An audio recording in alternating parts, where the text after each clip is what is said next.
Here we go, episode number 9, Chris Opdyke Show. Tonight I have a very special guest. The Malta family's in tonight. Marissa, welcome. Thank you. Joanne and Frank. Hi. Hi, Thanks how for you coming doing? in. I'm doing great. Thanks for coming in. I know it's a late Saturday night and it's when we're all available and can kind of get out. So we're talking tonight. Marissa was a cancer survivor. At 6 months old, she was diagnosed retinoblastoma. Joanne, you talked a little bit about it. You knew something was a little funny around 6 months. Yeah. And you were talking, you had kind of had like that mom instinct coming in. Right. So what did you see at 6 months where you started to notice, and I think something's going on here? Yeah. I think what we noticed first was the glare. The glare. It looked like a cat's eye. And then we would see some things showing up in the pictures. Yep, right? that was the big thing too. The Yeah. digital cameras just coming out. Yeah. And just, I don't know, gut instinct, like you said, watching her, and it just wasn't, just something didn't seem right. Eyes weren't tracking right. Something just didn't seem right. But that was at 6 months, and nobody kind of believed me. Nobody was on board with this. Like, something's wrong. And yeah, it wasn't until we went to the 9-month-old visit. Now, during the 9-month-old visit, you said they did a different test, like checking her eyes. Is that something that kind of should have been done visits before? Yeah, I think Probably, so. Yeah. So what different test did they do at that 9-month visit where they noticed something? Well, I think all along what they do, the doctor with the light, and they shut the light off, when they're little at the 1 month visit, 2 months, whatever. They're looking just for that. They're looking to see if there's no reflection or no red eye reflection with that. And, that was never done, I don't think, in any of those appointments. And at the 9-month appointment, we were wrapping it up. We were getting ready to go, and the doctor asked if I had any questions. And I said, there's something just not right with her eye. Could you just take a look at it? And that's when he brought out his light and shut out the lights and took a look at it. And he turned the light back on, and he said, "I'll be right back." And he went and made some phone calls. So after that, when he said that right back, did you kind of get that feeling like, I knew I was right? And Yeah. So he goes and makes a couple phone calls, comes back into you're sitting in the Yeah, office which was now? so strange for Right, for so a now he's like, "I'll doctor be to back," do. and Right. Yeah. I'm going to sit in the office now for the next 15, 20 minutes while I make some And phone you weren't calls. there, No, I right? wasn't No, there you for weren't that one. there for that one. Mm-mm. No, it was just a No. regular 9-month. Thought. So when he comes back after he says he's going to make a phone call or two, what's that conversation like? He said you need to. It was very to the point, and really no details at all. You need to go see Dr. Rusta. And Dr. as soon as Rusta is a possible. special eye specialist only? Yeah, she's an eye specialist. What's her title? She She's specializes in eye tumors. yeah. All She's a different kinds of pediatric. Yeah, pediatric. ophthalmologist. Yeah, ophthalmologist. Yeah. So between that 9-month visit and Dr. Rusta, what's like the time frame? Like, do they get you in the next day? Do you Immediately. have to wait? Yeah, So Immediately. Yep. immediately. And at Rusta's office, what do they tell you there? That was when she did all the tests and confirmed, and she said I have to use the word cancer with you because where I'm sending you is an oncologist. So she didn't want us to go. She's the one that really had to break it to us that this is what she suspects. Yeah. And she said I have to use the word cancer. You're going to the oncologist in Philly. And she was very nice. Yep, she was great. Yeah, She it was was only great. us in the office. Frank, were you in? Yeah, of course. Yeah, that one I was. She shut down her office. She had a packed house that day, and she was in there. She took her time with us. She set us up. She explained everything. Told us why she was sending us to Will's, and kind of what to expect. And to this day, we still see her. Marissa still sees her. I think we were out in Bridgewater when we saw her. Yeah. She has an office in East Brunswick where we live, and we now go see her once a year in East Brunswick. So you and Joanne are sitting in the office, and she comes in and she says the cancer word. Yeah. What are your immediate? Because I can't imagine that as a parent. I have a Yeah. 4-year-old at home, right? Yeah. And I just can't imagine sitting in the doctor's office and he comes in and he says, or she says, I'm going to use the word cancer. Yeah. It was shocking, obviously, and then your head just starts going. Your head just starts spinning. I remember I think I was holding Marissa, and I think I handed her to the Dr. Rusta or to Joanne, and because I thought I felt physically ill for about 10 seconds, can only imagine. Yeah, that was just going back when you asked that question. Gives you like chills thinking about Yeah, it you again. remember. Think about Yeah. living it again. You can, Yeah, you can yeah. feel what you felt in that office. Yeah. It's not a Yeah, good thing. your head just races. Yes. Every horrible, Yep. worst thought Yep. goes through your head because we had never, it's a very rare Mhm. cancer. Yeah. So of course we'd never heard of it. You hear different childhood cancers, but this one we had never heard of. So the thoughts were, Yeah, of course, you think the worst right Yeah, away, right. right? That's yeah, good. yeah. So Roosters now refers you to Will's in Philly. Yep. Right. And who's your doctor at Will's in Philly? Dr. Shields. Dr. Shields. And the way it was presented to us was, because we were very upset, of course, and she said, Joanne, we are sending you, I'm sending you to Dr. Shields. She said, no, she's not the best doctor in the country. She's the best doctor in the world. That's the way she put it. So we felt good then. Yeah. So you feel a little bit at ease with Oh, yeah. A little bit as at much ease. as you It was- could yeah, under the circumstances. Yeah. So we knew, okay, that's our next step. So now you meet with Shields. Shields, I guess, is doing some testing. Yeah, she got us in right away. We originally had to, we had an appointment 4 or 5 days after that. We called, asked her, please get us in, we cannot wait. And she did.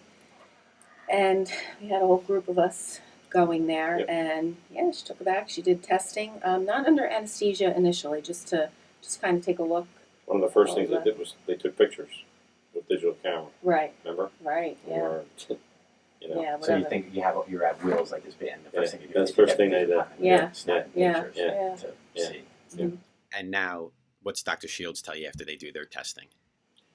She started the game plan with us in terms of how it was going to work for her treatment and what we were going to be doing.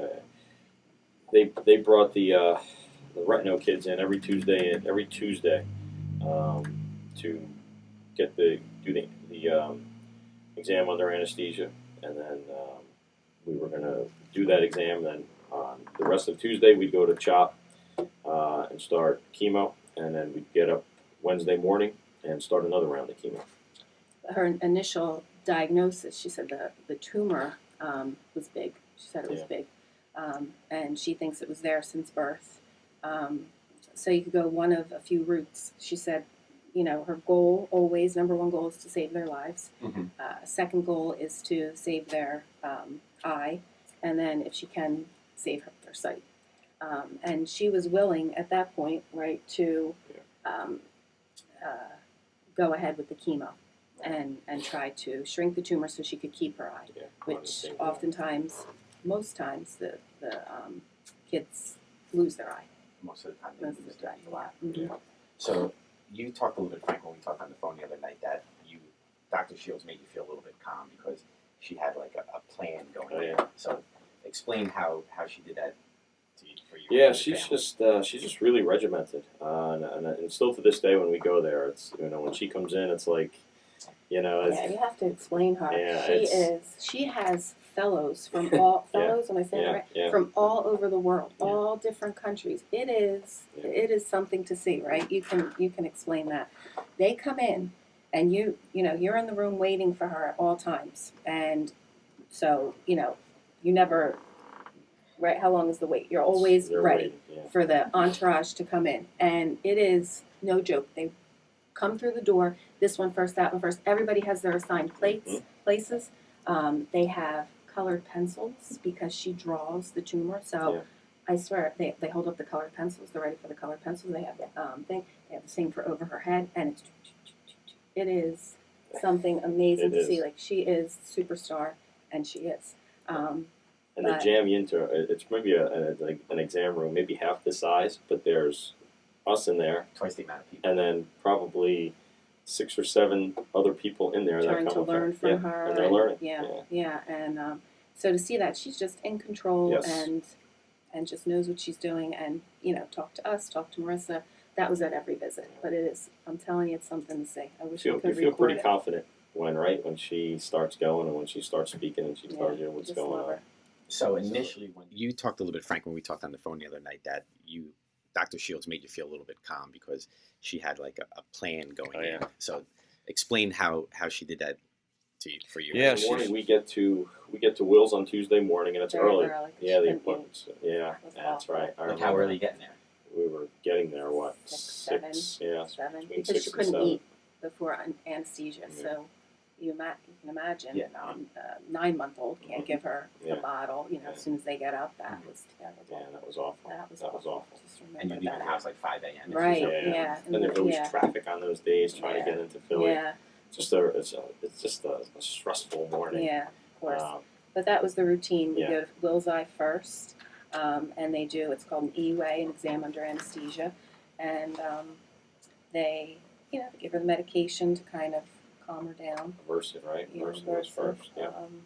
And we would go in the back, and they would give that first, and we would wait, and she had to, what did she have to do before just when she was ready after the Versed, right? Yeah, they would wait. Was it about 20 to 30 minutes Yeah. after the Versed was given? Yeah. And the worst part from that is that because she was so young at that age, she was always in our arms, obviously. But then when she was going back, we had to give her up hand to her the over.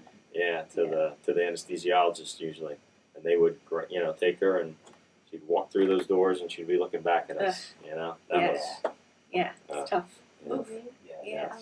Yeah. that was not fun. Yep, so she'd go under the anesthesia. That's a worry, Yeah. always. And while she was under there, they did all the exams, and that's when they can tell. They were looking at the tumor. They were looking that it shrunk. They were looking for, every visit they were looking for something.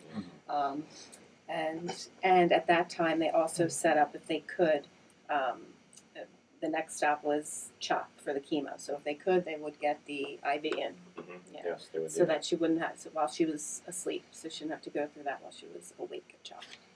So just so everyone understands, she's going in Will's Hospital first, exam, Right. Yep. IV in, Mm-hmm. and then do you guys drive her And to we drive with a kid who just Okay. came out of Yeah, she's all anesthesia. woozy and Mhm. whatnot. and Yeah. with an IV and with a 9-month-old with Right. an IV in her arm, Right. and then Yep. you drive from Will's Mhm. to CHOP for Correct. chemo treatment. Right.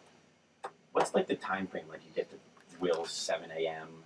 and then you get to CHOP. Well, that's a long day. Yeah, you always have to wait. Yeah. Yeah, and then by I the don't afternoon, know. I think would by say. noon we were getting there. Yeah, Maybe a little probably. later, 1 o'clock. Yeah. So like noon 1, you get to CHOP, Yeah. and Yep. then you start the chemo And treatment. we start the chemo treatment. And how long did that treatment take? That was a couple Couple hours too. hours. I remember there were a lot of times we'd get to the Ronald McDonald House at dark. At 6, 7, right? Yeah, but at CHOP, it was just like it was Retino Day at Will's Will's. Eye. It was Retino Day at CHOP. So we'd be in the chemo room with everybody else and all the little babies just all sitting around. Getting the chemo treatment. And they're Because wouldn't they take you in by age too? Like because she was so young at 9 months, I think the younger kids went first. Well, I at think Will's. that's the way they did. Yeah, that was the way they did it, yeah. and then everybody Yeah, just they couldn't eat. filtered over. And while you were doing that, you were staying at the Ronald McDonald House in Philly. Yes. So talk a little bit about your experience at the Ronald McDonald House, because I know when we spoke the other night, you had nothing but really good things to say. So talk a little bit about that. You were me. Yeah, it was just. I tell you, after such a stressful day, such a crazy day, it was, when you got there, they just kind of made you feel very at peace, very calm, very, they wanted to take care of you and just make sure that you had a great experience there, because I think they understood everything that was going on and in your day. And, there were just a ton of families there. They made sure you had anything you needed in terms of food, drink, whatnot. The rooms there were great. Beautiful, The place itself, yeah, it was great. It's an old mansion there, I guess, Yeah, in it's Philly. huge. And it Great was big huge. playroom, Yes. huge kitchen, Yes. where yes. people would donate their time Yes. and the food, Yeah, that's right, and you yeah. would meet people there. Yep. There was a lot of other, again, there comes the Retino kids. We're Yeah. all together, so it was, we kind of followed each other, and that was a nice support Yep. system there. So would you kind of like get up in the morning, drive to Philly, stay at Ronald McDonald House one night, Yes. and then go home the next day? Yeah, because we'd have to do another round Wednesday morning, Yeah. and then we were on our way home. So you did another round of chemo Yes. Wednesday morning, Mhm. and Yeah. did that include Will's under anesthesia? No. Mm-mm. That was you just went to That's CHOP, Yeah. chemo, Yep. and then you went home. We were usually home by early afternoon on Wednesday, right? Yeah, I think I mean so. on the traffic. Yeah, but yeah, usually we got up, went right back there to Will's in the morning, and then we're home just about, I think, after lunchtime, afternoon. So you're doing that once a month for 6 months, Yeah. and then at the end of 6 months, what happened?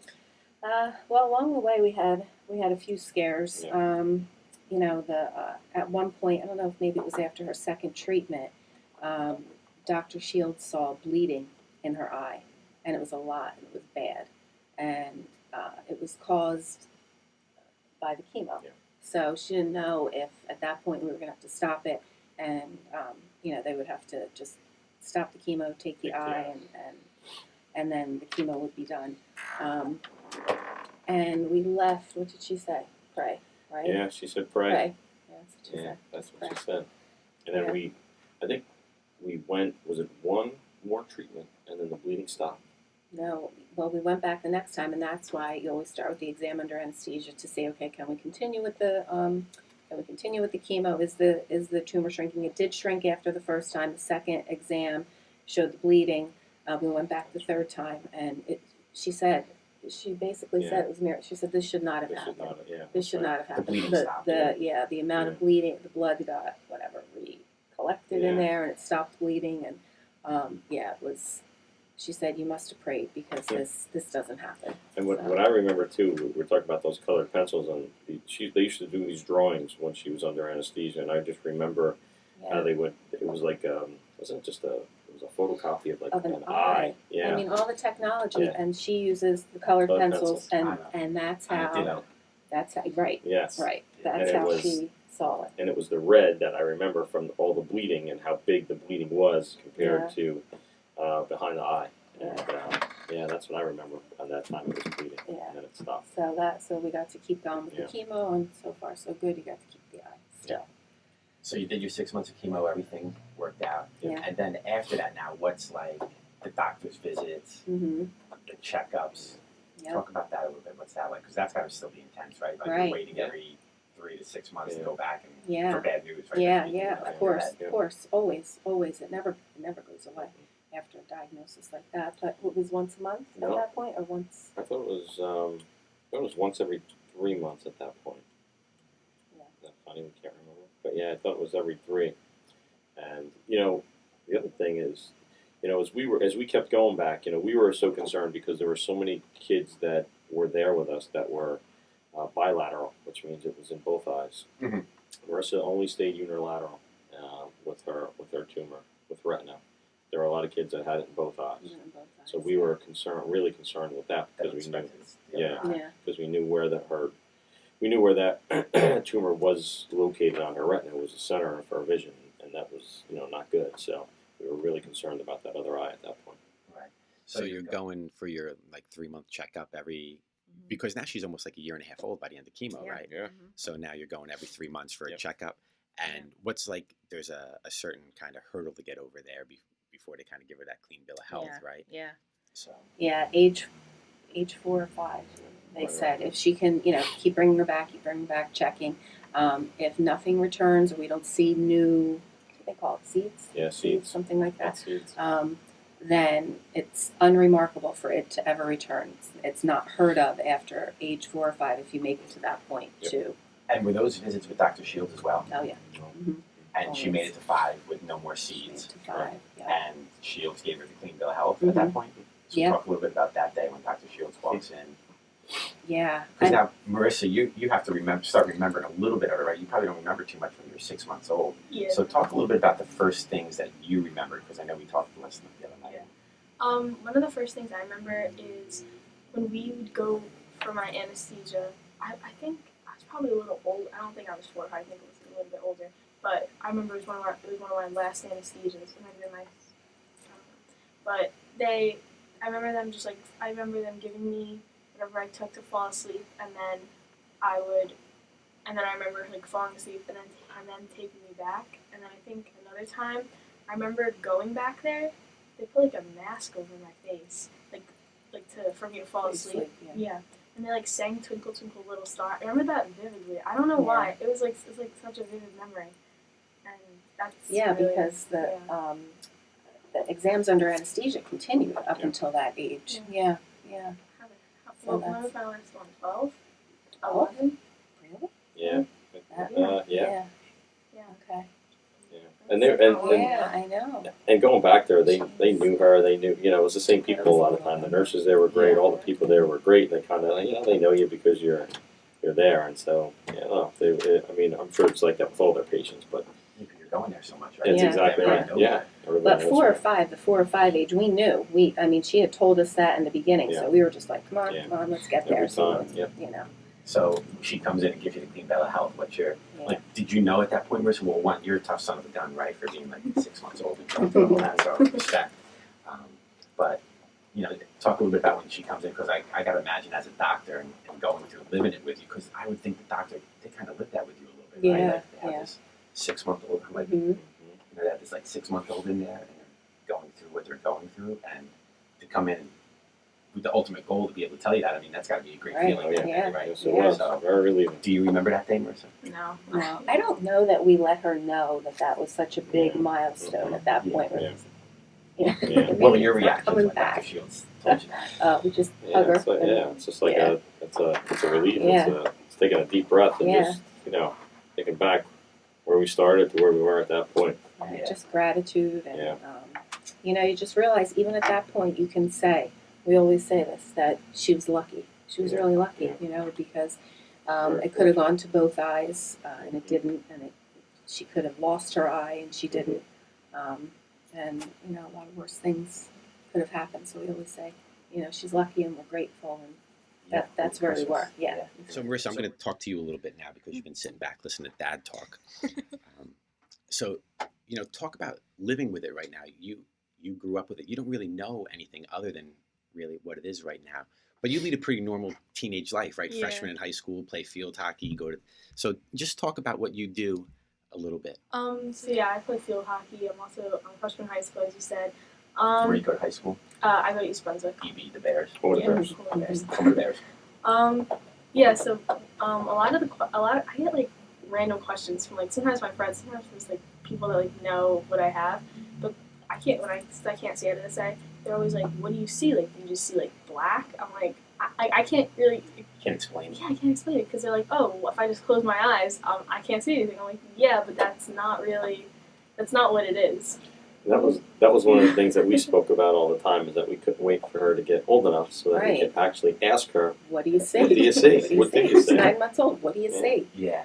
And so right now you don't really have an answer. No, I Because just that's just what you're used to. Because she was Sees born what with you it, see. and I that's have- it. I Yeah. have a little bit of vision. Like I can put like my hand here and I can see it, but I have like a little peripheral. But it's not like what you guys can see, Yeah. obviously. But being that you don't have vision out of your right eye. Yes. Because I can't tell looking at you. Yeah. But you play sports. Yeah. You walk the hallways in school. Yeah. You're a good student, I assume, because I know mom's pretty tough with that stuff. Yeah. Yeah. Do you take any kind of precaution though when you like play the sports or anything like that? What do you do? I have to. My parents are really sticklers about like wearing protection on my eye. But luckily, field hockey you have to wear protection. So I wear my regular like rec spec goggles, but I also wear the required one, which is like a cage. Mhm. So that's good because they're not as nervous, and neither am I. Like You have there's double protection. yeah, there'll be times where like I'm like a little nervous because they'll like say things. I'm like, oh well, now I'm scared. But I mean, Yeah. it's always good to have that protection. Because you got to protect that other eye as well Yeah. now, right? I mean, Yeah. that's The biggest so. That's really what you're doing is protecting the left eye. Yeah. Is that what it is? Your left Yeah. eye. Mhm. And like all throughout, like I remember I was going through like preschool, kindergarten, first Mhm. grade. I always wear glasses, and they're like, "Yeah, this is for sight, but it's also for protection because if something happens in gym, something happens in recess, It's good education. then you have to keep that eye." Like I didn't really understand it. I just thought I wore glasses because I knew I couldn't really see out of this eye, but I didn't realize like I couldn't see out of this eye either. Yeah. Dad was talking to me about tennis one time, and I said, "Yeah, I play tennis." But then I thought, when I was like 14 taking lessons, I beamed a kid right in the eye, Bonnie Yeah, we Malloy. talked about that. From point, it wasn't. She just kind of ran in front of me, and I was hitting the ball, and it was just one of those things. And I felt so bad. I ran over to her, but Mom took her to the doctor and stuff. It was an accident, but I Right. never. And then I said, "No, Frank, no tennis. She can't play tennis because I beat tennis, Bonnie. no. I beat Bonnie when I was 14, That's right. so you can't do that." We did have that conversation. I remember. Yeah, he did. He wanted you to play tennis. So if you want to play tennis and don't play it, that's my fault. Talk about some of the stuff you do. When we were talking on the phone the other night, you do some stuff to bring awareness to it, and you do the relay for life at your school. Yeah. And a lot of your friends kind of get on Team Marissa? Is that what you guys do? Yeah, so they always in 6th and 7th grade they had in my middle school they had a relay for life, and what they did was you got to like make I forget if it's like a puzzle, not a puzzle piece. It's like Wasn't it the bag? yeah, there's Luminary. luminary. Yeah, luminary bag. Yeah. And there's something else, and they would like put them all up around the hallway. And I remember my friends, they all obviously all knew, so they all like made theirs to me. And I remember in 6th grade, a bunch of kids made videos, and they were like, who do you relay for? And a lot of my friends said like, I relay for Marissa. And they just kind of made like a montage, and they showed the whole school that day on the day of Relay for Life. So that was pretty cool for me. And a lot of my friends are really like, they're really supportive about it, and they like they don't ask me about it, but they're always like kind of concerned. They're curious. Yeah. They want to know how you're doing. Yeah, because it's like they don't know any, like not that many other kids go through this, so it's kind of cool for them to like understand and see what it's like. So you do the Relay for Life, and we have the charity baseball game coming up at the end of April. Yeah. So talk a little bit about the charity baseball game, how long you've been doing it, and where it's going on this year. This is our 14th. We started it right after Marissa finished her treatment. I think that first year. Yeah. I think we were. Was it your idea? Or were we talking about No, just this was yours. Yeah, it might have This been was mine. your Just idea. what we could Completely do to your bring idea. awareness. And we started it that first year because when Marissa, 10 days before Marissa got diagnosed, I got hired at Jackson. So I got down there, and I don't think I did it that first season. I think I started the second season, and we just started playing the game to raise money and funds for Retinoblastoma. We've donated bricks in the past over at Will's Eye. We even did something at Ronald McDonald's house, I think, So too. you raise money and then Yeah. you buy a brick. Yeah. So it's Yeah. So it's up there with Yes. the Jaguars Yep. name on it. So when we go to Will's Eye, we see them and we go Yep. and find them all. Yeah, we look Yeah. for them. Yeah. So this year, the last 5 years, I guess, we've been doing it at our home field, and we sell T-shirts that get donated by Dr. Beam, who's a former grad at Jackson. He's a chiropractor now, so we sell the shirts for $10, and we send all of the proceeds, everything that we make, to eye-tumor research, and that's at Will's Eye. That's Dr. Shields, and it goes directly to them. And we were in a newsletter last year or 2 years ago that they put together Yeah. about the game. Marissa comes every year. She throws out the first pitch. How's her pitch? It's pretty good. We've had to do it once or twice Oh, sure. during the game. getting but better. It's getting better. Jim Colbert announces the whole thing. He does it, voice of the Jacks, and it's just it's a great day. And then after we do that, after she throws the pitch, we take a big picture because we all have our T-shirts, all of our families, our players, and we take just a huge photo right on the pitcher's mound, at the pitcher's mound, and just to kind of document the day. And the last couple of years, we've been raising between just about $2,500, close to People are generous $3,000. with their Yeah, very donations generous. and donors like Ken Yes. donated for Marissa. Yes, and, yes. We've had food and stuff yeah. donated that we Yeah. can sell they there, had and food. so Yeah. it's been a And great we day. love sending money to Dr. Yes, we Shields. do. Yeah. She's- It's been a she's great thing. Yeah. So this year's game, April 27th, Yep. 12 noon Yep. at Jackson Memorial High Jackson School. Memorial, yes. 12 So, bells. Marissa throws out the Yeah. first pitch. We've been very fortunate. Weather has been great for all of the events, and it's just like I said, it's a fun day. It's a great day because I try to post stuff on our on my Twitter account that I have. I know the girls post it on their Instagrams and stuff, and we just kind of try to make try to spread that awareness, get the word out. Have a little fun with it. Yeah, have some fun with it, of course. Yeah. Marissa, Last question for you, and then I'm going to let Mom kind of wrap things up. I respect you so much because kind of like what you went through, and I know Mom and Dad are pretty good, and that's why you're in the position you're in, right? Because you have good parents. Yeah. Sure. But just talk a little bit because I just want everybody else out there to know, like, we all teach, right? All of us in here teach, and we see a lot of kids kind of make excuses for things, or what do you do every day to kind of like get up and live your life and never make an excuse and play sports and do well in school and have a social life? Like, Yeah. what's your... I mean, there's times where, like, in sports, I get really frustrated because, like, I don't want to have to wear these big goggles over my face. Like, I think it can be annoying at times, but I mean, I have to wear it. I understand that, and I feel like I work hard in sports because I know, like, I could be so much less fortunate. I could not have had this opportunity if we didn't have the best care. I could have lost both eyes. So I kind of use that to get myself going. I'm like, all right, I could have Could be the way worse. could have been way worse. I could have not been able to do any of this, but I'm able to play field hockey. I'm able to go to a regular school and have regular friends and be able to like You lead a fully normal yeah life. it's like not like if you met me like not you couldn't really tell. Yeah, I can't, like, sitting across from you, I can't tell. That's why I asked you Yeah. earlier. No, but there's times where I'm a little discouraged. I'm like I don't want to like have to wear these, but it's something I have to like kind of keep myself going with. Yeah, I mean, if that's the worst thing you have to do is wear a pair of red specs in life, it's, Yeah. that's pretty good, I guess, right? Yeah. Yeah. Absolutely. Joanne, I can't imagine kind of going through that with her at 6 months old or Yeah. 9 months old. What's your like thoughts if there's other families out there and their doctor gives them that news that day? Like, Yeah. what can you say to them to help them get through and be successful like you guys?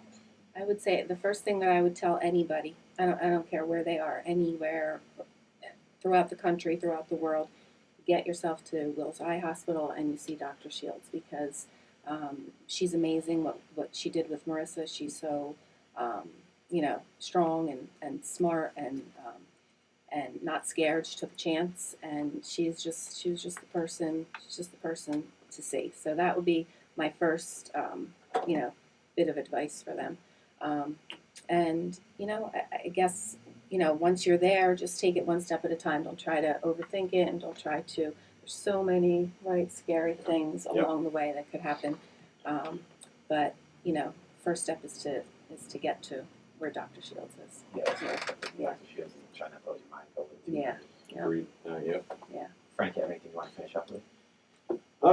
No, just that. I think I thank you for having us. No, thank you guys for coming in. I appreciate it. Right Appreciate you guys before coming in. right before the game. The game's about a month away now. I think this is just another way for us to spread that awareness. Yeah. Yeah. Our faculty at Jackson Memorial is so great with how they donate and buy shirts. The same people buy shirts all the time, and it's the same people every year buying shirts. And we sell a ton of these T-shirts. It's awesome to see because when I send this email out that hey, it's retino shirt time. I immediately I think I texted Joe within I think 45 minutes or we already had 30 people that bought shirts and I had already sold 30 shirts. So it's great. It's awesome to do that. I love that our faculty is what it is We do have at the Jackson. Yeah, we do. Nice. And our family then, our families then are all buying the shirts too. So it's so many people that just donate money and they'll contact me. Different people each year we get contacted. Joanne on Facebook, she gets people that send money in. Yeah. So it's Friends. it's a great thing. Marissa, toughest 14-year-old on the planet, Malta family. Thank you so much for coming in tonight. I Thanks, appreciate it. Thank Thanks you. for No, having you're us. welcome. Thank you.